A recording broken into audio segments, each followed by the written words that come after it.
रात का साया, कोहरे में लिपटा सच, चैप्टर 2। नमस्कार दोस्तों, पिछले चैप्टर में आपने देखा था अनन्या अपने पिता की मौत का सच जानने के लिए पूरे 10 साल बाद फिर से अपने गांव लौटी थी। वो सरपंच से मिली, लेकिन उसकी खामोशी ने अनन्या के मन में उठ रहे सवालों को और गहरा कर दिया। फिर अनन्या पहुंची अपने पुराने घर, जहां दीवारों में आज भी उसके बचपन की महक थी, मगर दरवाजों पर सिर्फ धूल, सन्नाटा और कई सालों से दबे हुए राज।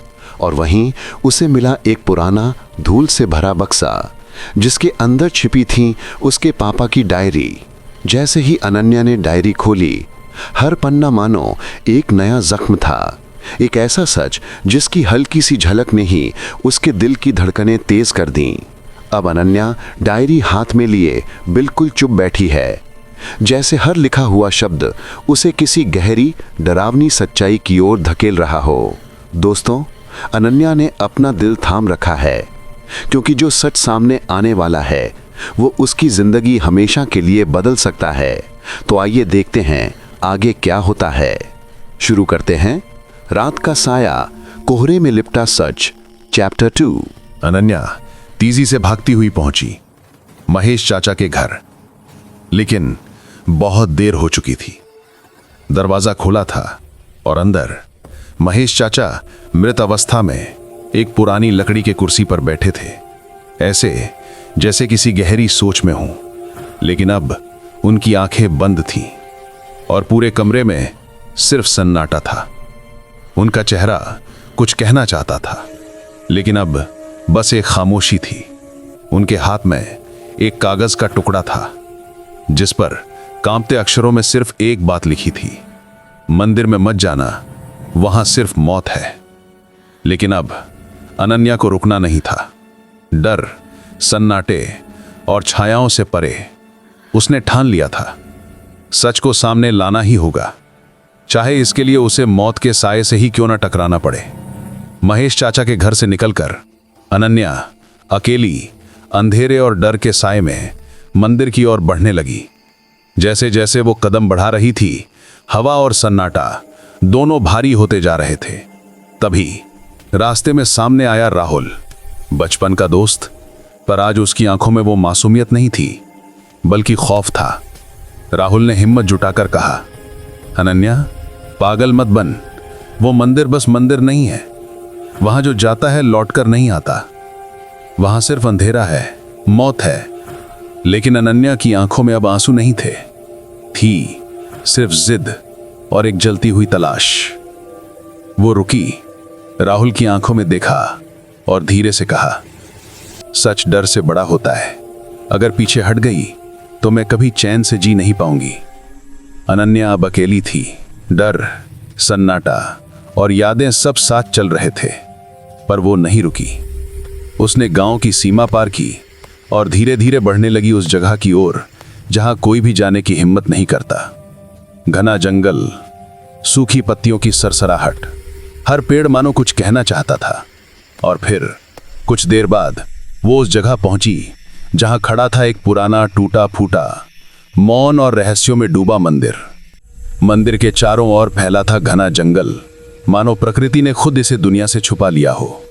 अनन्या ने एक गहरी सांस ली, आंखें बंद की और फिर धीरे धीरे मंदिर की सीढ़ियां चढ़ने लगी। अनन्या ने जैसे ही मंदिर का दरवाजा खोला, अंदर का नजारा देखकर उसके पैरों तले जमीन खिसक गई। ये वो पवित्र मंदिर नहीं था जो उसने बचपन में देखा था। मंदिर की दीवारें अब धुएं से भरी थीं, चारों ओर फैली थीं शराब की बोतलें और जमीन पर बिखरे थे ड्रग्स के पैकेट।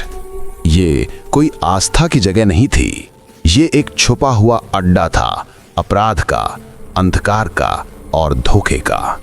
अनन्या का दिल तेज धड़कने लगा।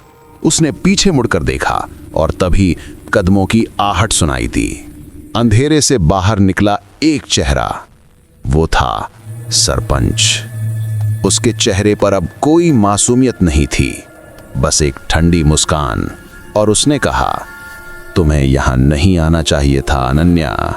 अब जो तुमने देख लिया है, उसके बाद लौटना इतना आसान नहीं होगा। अनन्या की सांसें तेज थीं। उसने एक पल के लिए आंखें बंद की, लेकिन डर से नहीं, हिम्मत के लिए। वो आगे बढ़ी, फोन निकाला और सब कुछ रिकॉर्ड करने लगी। तुम समझती क्या हो खुद को? सरपंच की आवाज अब गूंज रही थी।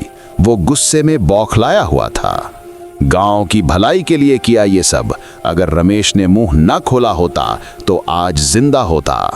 अनन्या की आंखों में अब आंसू नहीं थे, सिर्फ आग थी। तो मेरे पापा की मौत आत्महत्या नहीं थी? सरपंच हंस पड़ा। वो जिंदा रह जाता तो आज ये धंधा बंद हो जाता। तभी मंदिर के बाहर से सायरन की आवाज आई। पुलिस पहुंची। अनन्या ने जो वीडियो रिकॉर्ड किया था वो पहले ही पुलिस को भेज दिया था। सरपंच की आंखों में अब डर था, वही डर जो उसने सालों तक औरों की आंखों में देखा था। पुलिस ने उसे गिरफ्तार कर लिया।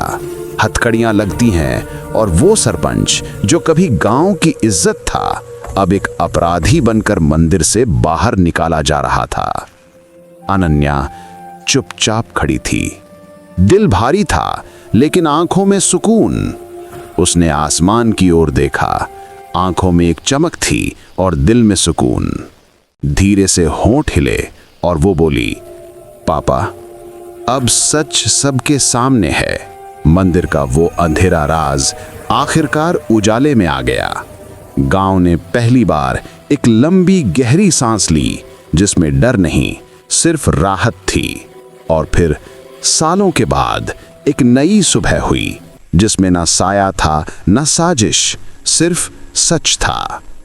तो दोस्तों, अगर आपको ये कहानी पसंद आई हो तो वीडियो को लाइक जरूर कीजिए और ऐसे ही रोमांचक कहानियां सुनने के लिए चैनल को सब्सक्राइब करना ना भूलें।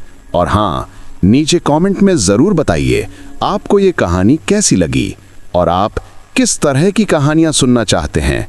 आपकी राय मेरे लिए बेहद कीमती है, तो कमेंट करना बिल्कुल मत भूलिएगा। और हाँ दोस्तों, एक बात हमेशा याद रखना, लाइक, कमेंट और सब्सक्राइब करने के लिए पैसों की नहीं, सिर्फ प्यार की जरूरत होती है, और वो प्यार आप बिल्कुल फ्री में दे सकते हैं। मिलते हैं अगली कहानी में। तब तक के लिए गुड बाय, नमस्ते और सलाम।